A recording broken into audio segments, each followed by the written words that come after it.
xubnaha beesha caalamka oo shir Nairobi kula qaatay xubnaha madasha mustaqbalka Soomaaliyeed ayaa waxa la wariyay in lagu qasbay inay ka qayb galaan gogasha ay fidisay dowladda federaalka Soomaaliya kaas oo laga hadlayo xaaladda siyaasadeed ee dalka.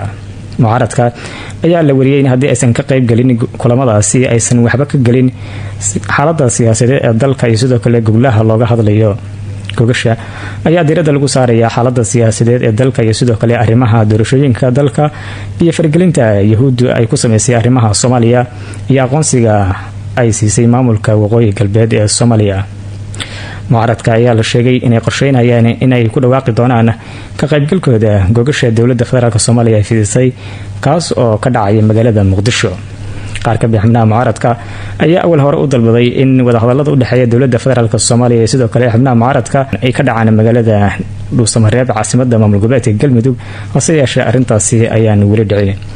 mucaaradka ayaana soo saari doona qoraal ay ku sheegayaan inay ka qaybgalayaan gogasha ay fidisay dowladda federaalka Soomaaliya.